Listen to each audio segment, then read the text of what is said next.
تو آج کا ہمارا یہ تلاوت کا حصہ اور اس کا وقت اختتام پذیر ہو رہا. چلتے ہیں آج کے لفظی ترجمہ کی طرف. یہ لفظی ترجمہ ہے, آپ اس کو غور سے دیکھ سکتے ہیں اور یاد کر سکتے ہیں.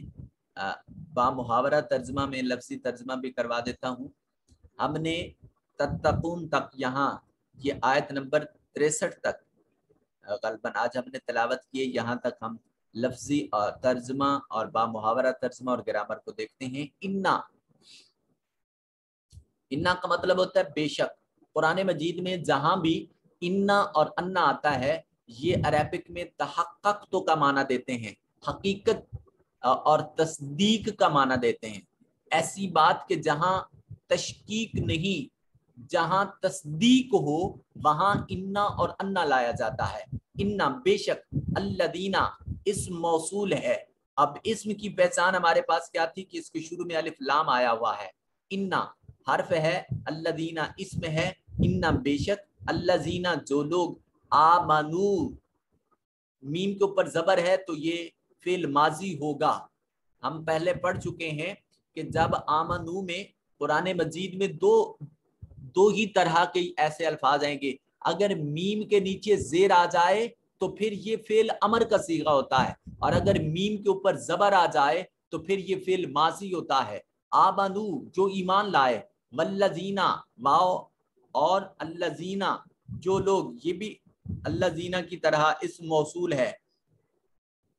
ہادو یہودی ہوئے, والنصارا اور جو نصارا ہوئے, والسابئین اور جو سابی تھے آگ کے پجاری, من جو شخص, آمانا ایمان لایا, با کا مطلب سے یا ساتھ, اللہ پر, اور جو شخص اللہ پر ایمان لایا, والیوم الآخر با اور الیوم, یوم کا لفظ آپ عام استعمال کرتے ہیں, مجھے 2 یوم کی چھٹی چاہیے, دن الف لام شروع میں لگا ہوا یہ اسم ہے.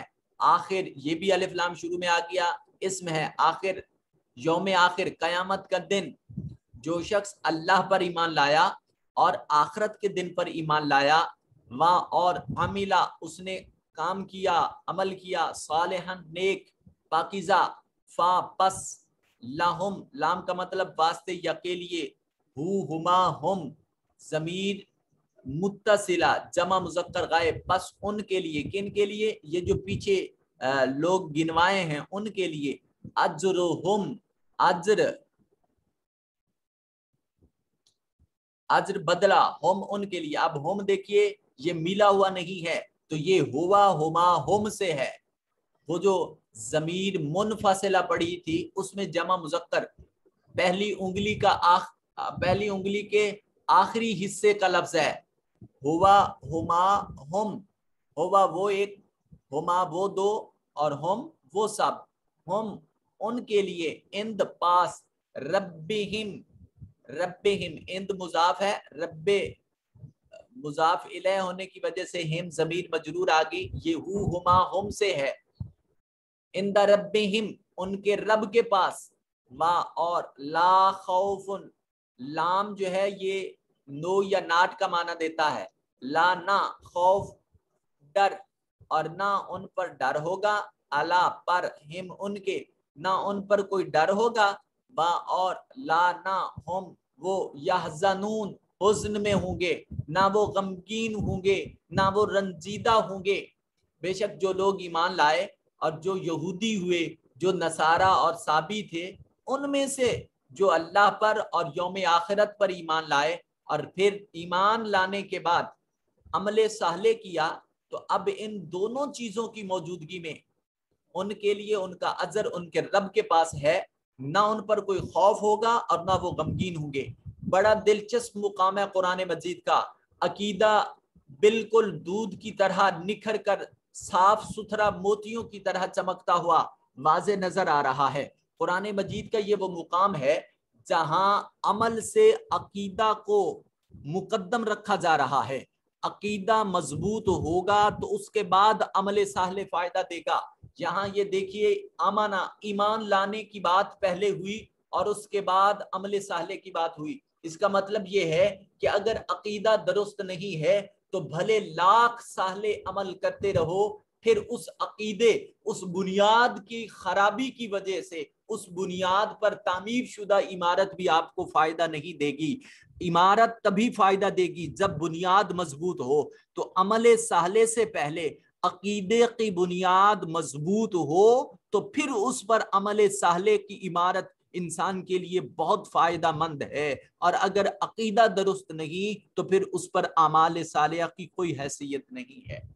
ایک اور بات جو اسلام کی حقانیت اور اس وقت ادیان عالم اسلام کا تقابلی جائزہ پیش کرتے ہوئے قرآن مجید کا یہ مقام بڑا قابل تفکر اور قابل تدبر ہے۔ ارشاد فرمایا بے شک وہ لوگ جو ایمان لائے، اور پھر ان لوگوں میں سے بھی جو یہودی اور عیسائی تھے، جو حضرت موسیٰ علیہ السلام اور حضرت عیسیٰ علیہ السلام، اور وہ لوگ جو حضرت موسیٰ اور حضرت عیسیٰ علیہ الصلوۃ والتسلیم کو نہیں مانتے تھے اور وہ آگ کے پجاری تھے، ان تمام گروہوں میں سے بھی جو اللہ پر اور یوم آخرت پر ایمان لائے۔ اس کا مطلب یہ ہے کہ اب نبی آخر الزماں کی نبوت کے بعد ان سابقہ اہل کتب کو تجدید ایمان کی ضرورت ہے۔ وہ اب حضرت موسیٰ علیہ السلام کی تقلید نہیں کریں گے، حضرت عیسیٰ علیہ السلام کی تقلید نہیں کریں گے، وہ سابقہ کسی بھی نبی کی تقلید نہیں کریں گے۔ ان کی نبوت، ان کی رسالت کا وہ ڈیوریشن، وہ وقت، وہ دورانیہ ختم ہو چکا۔ اب ان کے لیے بھی یہ ضروری ہے کہ وہ نبی آخر الزمان صلی اللہ علیہ وآلہ وسلم کی ذات اقدس پر ایمان لے آئیں، اور جب اس ایمان کے بعد وہ اعمال صالحہ بجا لائیں گے تو اس عمل کا فائدہ ان کو میسر آئے گا۔ اور اگر ایمان کے علاوہ وہ بھلے ساری زندگی عمل صالح کرتے رہیں تو اس کا کوئی اجر نہیں ملے گا۔ اسی آیت میں ایک اور مقام بڑا قابل غور ہے، غور سے دیکھیے۔ قرآن مجید نے، یہ اللہ کا کلام ہے نا، جو جس قدر اس میں غوطہ زن ہوتا ہے معرفت کے موتی اور نور اسی قدر میسر آتے ہیں۔ اللہ کریم تفہیم قرآن کی ہمیں اس پر استقامت اور اس کی عادت عطا فرمائے اور محبت نصیب فرمائے۔ فرمایا ولا خوف، خوف اور حزن یہ دو ملتے جلتے الفاظ ہیں۔ خوف بھی ڈر کو کہتے ہیں اور حزن بھی ڈر کو کہتے ہیں، مگر اس میں لطیف نقطہ یہ ہے کہ خوف ایسا ڈر ہوتا ہے جو انسان کو اپنی ذات کا ہو، اور حزن ایسے ڈر کو کہتے ہیں جو اپنی ذات سے متعلقہ کسی اور امر کی وجہ سے انسان کو ڈر لاحق ہو تو اس کو خوف کہتے ہیں، حزن کہتے ہیں۔ دیکھیے خوف اس کی ایک مثال سے سمجھتے ہیں۔ ایک ماں ہے، وہ بیمار پڑ جاتی ہے، اس کو اپنی بیماری کا ڈر ہے تو یہ خوف کہلائے گا۔ اگر اس کی اولاد، اس کا بیٹا، اس کی بیٹی بیمار ہیں، اب اولاد کی بیماری کی وجہ سے ماں باپ جو پریشان حال ہیں، وہ خوف زدہ ہیں، وہ رنجیدہ خاطر ہیں، تو اس کو حزن کہا جائے گا، اس کو ملال کہا جائے گا۔